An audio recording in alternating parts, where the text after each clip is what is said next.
Since its foundation in 1913, Baozug has been committed to building a sustainable future through the manufacturing of long-lasting kitchen and textile care appliances and responsible carbon-neutral production.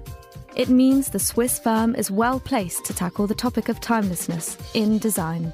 And that's exactly what it will do across 3 special episodes of Monocle on Design. The second episode airs on Wednesday 29th of May.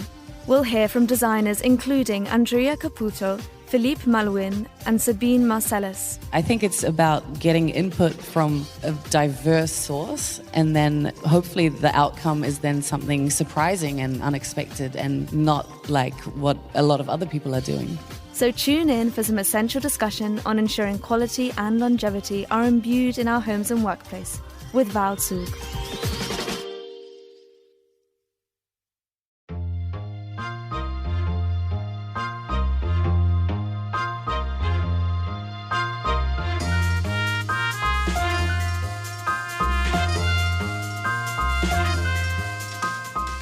This is Monocle on Design, a show where we discuss everything from architecture and craft to furniture and fashion.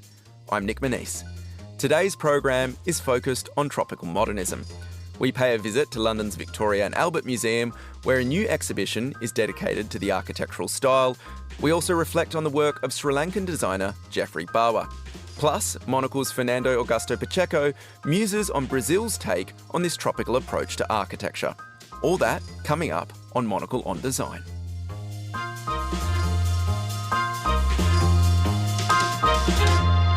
Hello and welcome to today's program.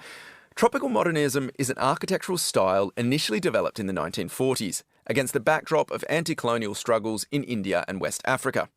Defined by the use of local materials, passive cooling strategies, and strong indoor and outdoor connections, the design approach soon spread across the globe and was picked up in balmy climates from Brazil to Australia. It's an architectural style that is currently being unpacked in an exhibition at London's Victoria and Albert Museum. Called Tropical Modernism, Architecture and Independence, it looks at the style's colonial origins and its survival in the post-colonial period, when it symbolised the independence and progressiveness of newly independent countries like India and Ghana. Monocle's Lucrezia Motta went along to the exhibition and sent us this report. A tool of British imperialism, an expression of creative independence in post-colonial India and Nigeria. The Victoria and Albert Museum's current exhibition takes its visitors to look at the evolution of tropical modernist architecture and learn more about the people that built the movement. Curator Christopher Turner discusses the inspiration behind the exhibition. In 2018, I was invited to give a lecture in Sri Lanka, in Colombo, and afterwards spent some time touring Geoffrey Bawa and Manette de Silva's buildings in Sri Lanka. And it was that gave me the idea. Geoffrey Bawa's tropical, verdant jungle houses seemed very in vogue, but there was this kind of complicated backstory to them. Geoffrey Bawa had been at the Architectural Association.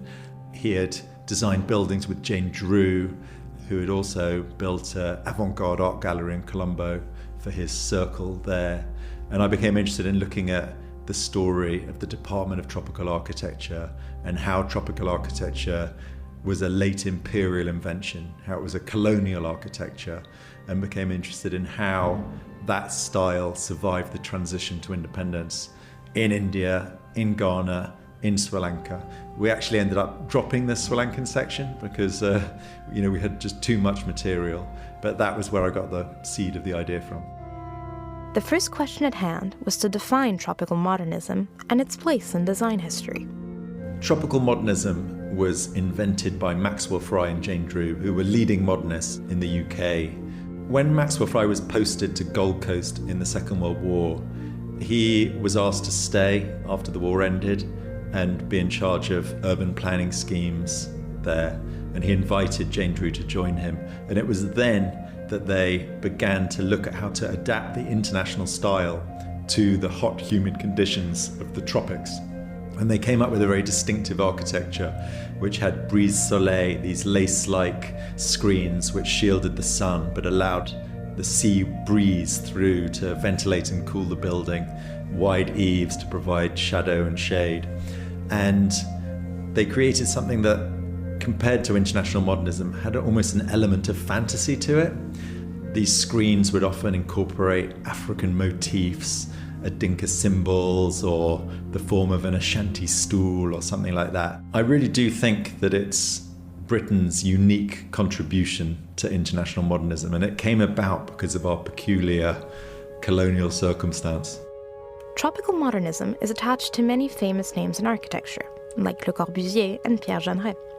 The objects found in the exhibition reflect the complexities within the movement, effectively putting it on trial. We've incorporated in the Chandigarh section a witness box from the High Court building, and we love that in a way because it's, the accused would stand there on trial, but our exhibition in a way puts Chandigarh on trial because there were so many Indian architects, especially in the 60s, when people were questioning Le Corbusier's legacy. They were also doing that in India. So in a way, we're putting Chandigarh in the witness stand. The V&A also worked to reinstate the work and legacy of local architects whose names have been erased from history books. We very much wanted to centre and celebrate those local architects who worked with the language of tropical modernism but brought something new to it with a better understanding of context and local traditions and local architecture, and created alternative modernisms. So in India, we look at the work of Habib Rahman and Achyut Kamvinde, who both trained under Walter Gropius in America and came back and created very innovative buildings that departed from that Bauhaus style to create something really new and grounded in place, but didn't just resort to pastiche, copying and incorporating Hindu and Mughal motifs, but absorb them abstractly to create a new fusion for the future. Very exciting, optimistic architecture that's very distinctive and rooted in place. In West Africa, we have John Owusu-Addo and Max Bond, who both taught at Kwame Nkrumah University of Science and Technology. And again, there was a re-evaluation of tradition. They would go out with their students and look at traditional architecture, look at local villages, and try and incorporate those long-standing lessons in climate control into their architecture, creating wonderful buildings like Max Bond's Bolgatanga Library in the northern region of Ghana, or John Owusu-Addo's senior staff clubhouse at the KNUST campus. Really exciting architecture. To advance the research further, the V&A also produced a film displayed across 3 screens inside the exhibition. It retraces this political and architectural history and features witnesses who lived through it. We went to Ghana to create a film for the exhibition, which would feature panoramic portraits of some of the buildings that we look at. And we also interviewed John Owusu-Addo, who was 95, amazingly articulate and healthy. It was wonderful to have him on record in our film. We also interviewed Samia Nkrumah's daughter, who remembers the coup that toppled her father. She was in the presidential palace. She could hear the bombs. After she was put on a plane and sent to Egypt, she never saw her father again. It was amazing to talk to her about these historical events and her personal memories of them. And we cut those with documentary footage that we found in someone's attic, this whole box of Super 8 reels. And it turned out that the person who'd made them was an official in Ghana from the 1930s to the mid-60s. And obviously the Super 8, came from, it's mainly from the late 50s and 60s, but it shows Nkrumah and his wife Fatima Nkrumah. It shows inaugurations of buildings. It shows demonstrations and durbas, and we were able to cut that into the film to give a sense of the context. So you see the buildings as they are now, but also in this Technicolor footage, the buildings as they existed in their time. This exhibition truly reflects the V&A's mission to delve deeper into the stories that make up our past, to reconcile with the present. We've really tried to complicate and enrich the stories of our global museum with this exhibition. From Monocle in London, I'm Lucrezia Motta.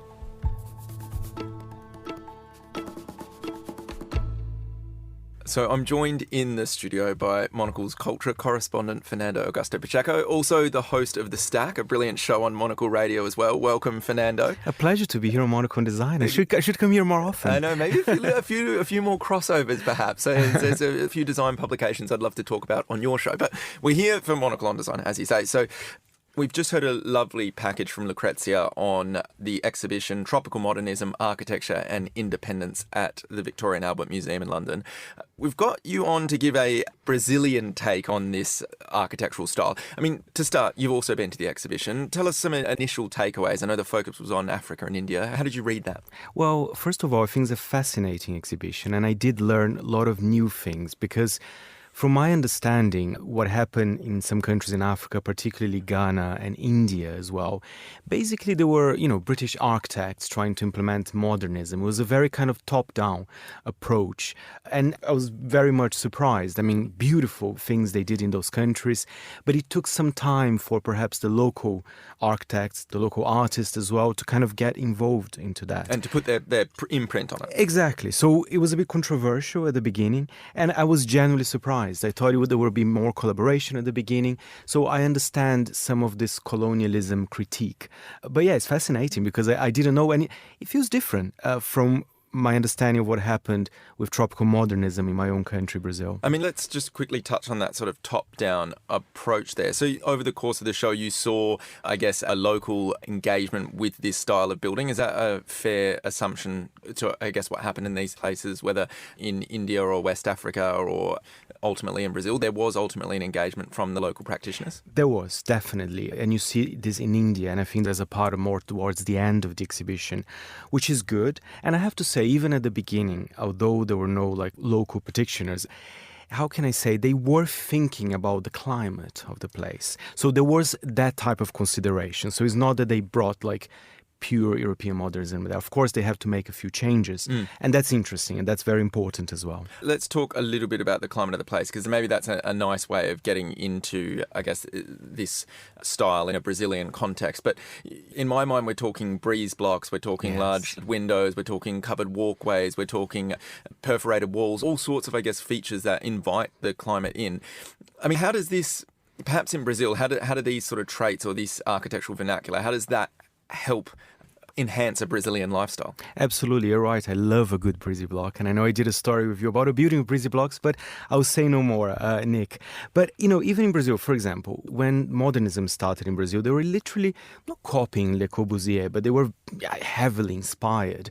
But when you think about Brazil's, biggest architect and national icon, Oscar Niemeyer, of course he was influenced by the European modernism, but his buildings are different. And I think he Brazilianized then. Just look at every single Oscar Niemeyer building, the essential curves, the breeze blocks, the vegetation as well. So it became very Brazilian in a way. And that's why he was one of the main founders. And once again, I'll tell you about the difference from what I understand, what the approach in Africa and in India. Oscar Niemeyer was Brazilian. And he was, he's still one of our biggest icons as well. So it was not a top-down approach. It was not someone foreign coming to our country and dictating. He took some elements of that European modernism, but he adapted quite a lot. I think the curve situation, that's very Niemeyer. When you see a building, you can say this is an Oscar Niemeyer building, I guess in doing that, he's giving his own spin on it. You have those hallmarks of Niemeyer. I'm looking at the Palacio do Planalto. Yes. Sorry, if my Palacio do Planalto, beautiful. There we go. That was close. Stumbled. I lost confidence partway through.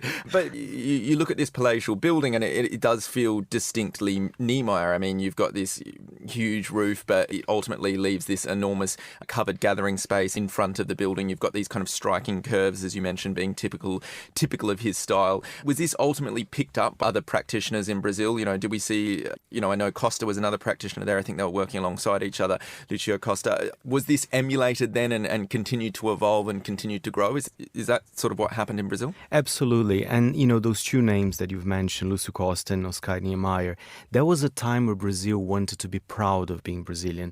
We were literally saying we have arrived. And that's why they built our capital, Brasilia, in the 60s. And I think that was a sign to the world that Brazil is an important country. So I think modernism in Brazil has also this political connotation in a way. But Nick, I've got to be honest, although I love Niemeyer, I think Brasilia is outstanding. I think everyone should go and visit. There's been some criticisms as well, because the whole city was... They were thinking it's a car-oriented city as well. So, of course, there's been criticism. There's been some developments in Brazilian architecture.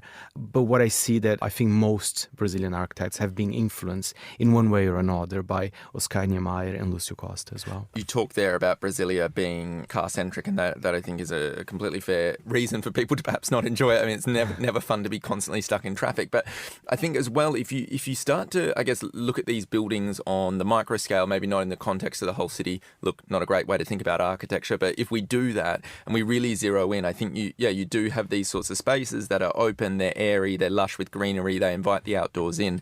And we sort of touched on it earlier, and I used the phrase, enhance a Brazilian lifestyle. I mean, we're going to go personal and subjective. When I think of you, I think of somebody that is quite breezy as a person. You're always the first one out on the terrace at Midori House in the summer. You're always the first one to, I guess, embrace the outdoors. These buildings seem to do that as well. Do you think that this architecture has had an impact on the Brazilian psyche? Absolutely. And I'll give you an example of a place that I've been. And actually, I did a package on Monocle Design last year. I went to a house designed by one of these modernist pioneers in Brazil, Vila Nova's Artigas. He's not perhaps the most famous internationally. I mean, I think, if you're an architect lover, you might know him. I've been to a residence he built, I believe, in the 70s. What a stunning place. The house is kind of full, different stories connected by ramps. But it's involved with a kind of the native rainforest. That's in São Paulo, by the way, which is a big city, but still, of course, we had rainforest in the past and we still have some parts. The house is amazing. The dining room is kind of the big star of that house. That house felt magical, and they never actually opened that house to the public, but I think now the family that owns now, they want to do this more often.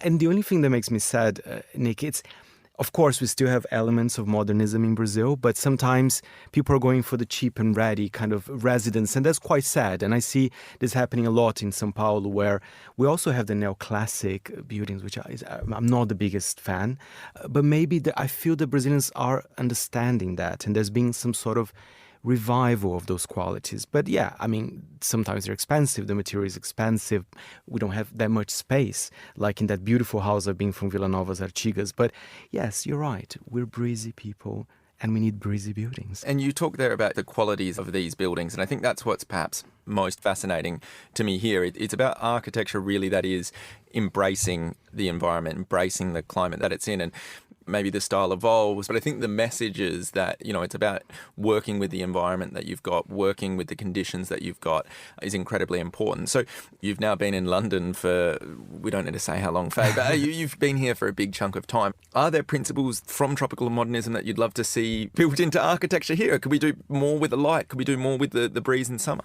I would love that. And it's funny because even at that exhibition at the V&A, some of the British architects that went to Africa to create those buildings, they said that the British were, at the beginning, a bit averse to that style because they were a bit more traditional. And I completely understand. There's a very rich architecture culture here.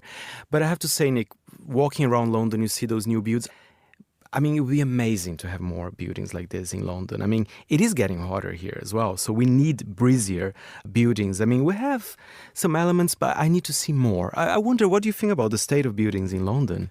It's a controversial topic. I think we're facing, and obviously being Australian as well, I come from somewhere that's a little bit cooler in Australia, cooler by Australian standards. But I think this is an issue whether you're here in London or whether you're in Perth, Western Australia. The challenge is building quality. That's always going to be the case. There are countless examples of outstanding buildings in London, in Perth, where the architect has invested in quality materials. They've invested in, high ceilings, big windows that let the light in. They've positioned opening windows in the right spots to capture the breeze.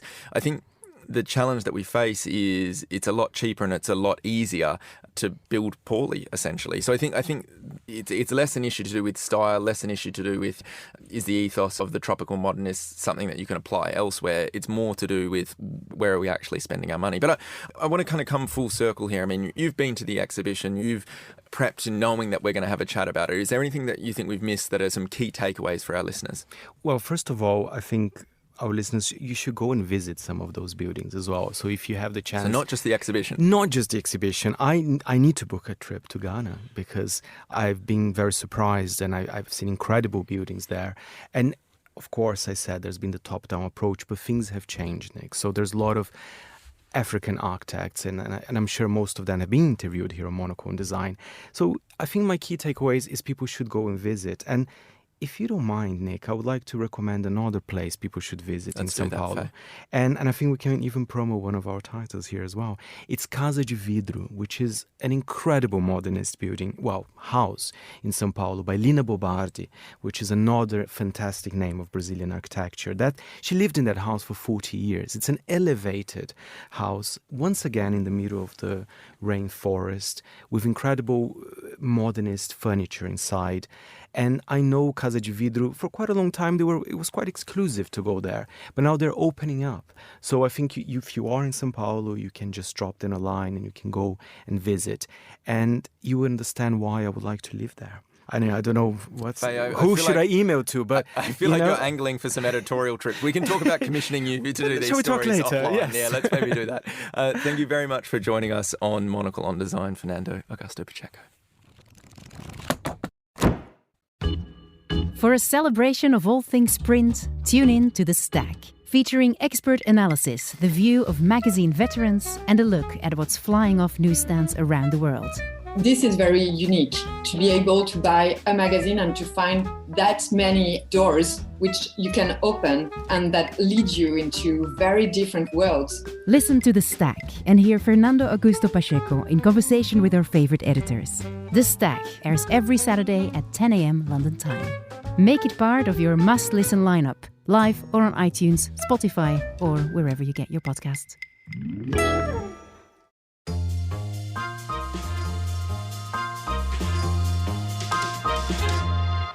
Now, Geoffrey Bawa may not have made it into the Victoria and Albert Museum's exhibition, but he is celebrated as one of the founding fathers of tropical modernism.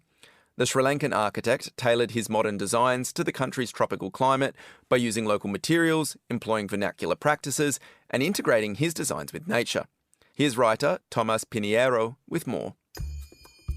The son of a wealthy Ceylonese lawyer, Bawa studied in Cambridge and London to follow in his father's footsteps, but architecture was his true calling. In parallel with Sri Lanka's independence from the British Empire, he practiced throughout the second half of the 20th century, working across luxury hotels, private homes, and public buildings, including the country's new parliament complex. Much like Niemeyer in Brazil and Osipov in Hawaii, Bawa left an enduring imprint in Sri Lanka, which is perhaps most noticeable in Bentota, a resort town halfway between Colombo and Galle. Approaching the city along the railway tracks that run parallel to the Indian Ocean, one can already catch glimpses of Bawa's contributions, a couple of seaside colonial mansions he remodeled, and 2 modern hotels. Bentota's train station, a terracotta roof structure that looks like a village house, is also by Bawa, as are the small city square and tourist complex next to it. The station boasts large windows with curved corners that are unmistakably 60s, and the footbridge connects its platform directly to the public beach and the 2 hotels.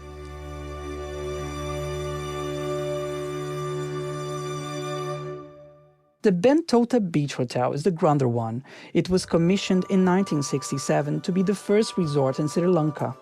In sync with its natural surroundings, the construction used mostly readily available materials, particularly those Bawa knew would age well in hot and steamy climates, such as terracotta tiles and local stone and timber.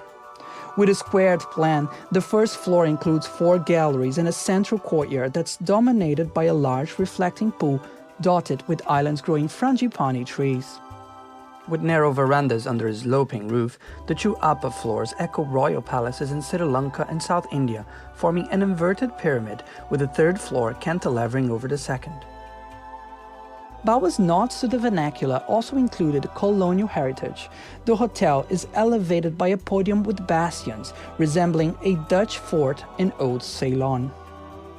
Bawa often collaborated with Sri Lankan artists to infuse his spaces with local character. The first thing guests notice when they enter the minimalist lobby of the hotel is the ceiling covered with batik panels designed by Ana de Silva. On the other side of the courtyard, the lounge bar ceiling features block-colored handloom fabric by Barbara Sansoni. A majestic copper and brass peacock sculpture by Laki Senanaika sits on the column of a grand staircase that leads to a rock-lined, beach-facing swimming pool below. The Bentota Beach Hotel quickly became a model for hotel architecture in tropical destinations, especially in South and Southeast Asia. However, it underwent several alterations and it was downgraded over the decades. In 2019, the hotel reopened under the local Cinnamon chain, reclaiming its luxury 5-star status. Renovations were spearheaded by Chana Daswate, a prominent architect who worked close to Bawa in the 90s and currently chairs the Geoffrey Bawa Trust. It was a colossal undertaking to revive Bawa's original allure. Because of structural flaws discovered during the process, the entire building had to be demolished and rebuilt, but the team took extra care in preserving the original details. The ceiling artworks by the Silva and Sansoni were meticulously remade. Senanaika's peacock is a centerpiece of a refurbished piano bar featuring lounge chairs designed by Bawa and his signature wall niches. A 20-minute rickshaw ride from the hotel lies Bawa's most personal project, Lunuganga, an abandoned rubber estate he gradually transformed into his country home and the playground for architectural experimentation. A fusion of Italian garden with paddy fields, Lunuganga was designed to embrace the scenic beauty of the Bentota River. Dramatic paths and stairways cut through vast lawns and lush gardens, connecting the main house to several pavilions and guest bungalows, each structure reflecting distinct aspects of his style. Years after Bawa died in 2003, Lunuganga gained yet another notable edifice, the Colombo home he had built for Ana de Silva in 1960. The house faced the threat of demolition to make space for a car park. So the Bawa Trust summoned architects and archaeologists to dismantle it from the roof down. The team methodically numbered each piece and moved them to Bentota. The project took 6 years to complete. Now, more than 60 kilometers south of its original location, the home looks just as it did in its early days. Open living and dining rooms face a pebbled courtyard surrounded by colonnaded loggias. Bedrooms and bathrooms feature built-in furniture and openings that allow for light and ventilation to flow through. The numbered markings used to reassemble the house are still visible on various pieces, from cabinetry parts to the stone flooring. Elsewhere in the state, the Dutch colonial main house, once Bawa's residence in Bentota, occupies a prime elevated position. He had a glazed veranda integrated to its original porch to maximize the water views. The interior highlights Bawa's preference for mixing old and new elements, using antiques, modern pieces, and clean-lined furniture. In line with the idea that spaces are better maintained when used, the Bawa Trust assigned the management of the state to Teardrop Hotels, a flagship with other villas and hotels across Sri Lanka. One can book a stay at Lunuganga and choose one of the 8 rooms available, spanning Ana de Silva's home, the main house, and the various pavilions. Guests can even book the original room occupied by Bawa, which includes a secluded garden with a pool. Surrounded by his universe, it's easy to imagine Bawa himself there, enjoying his usual gin and tonic on a garden chair facing the river, between a Roman statue and a sculptural frangipani tree. For Monocle, I'm Tomás Pinheiro.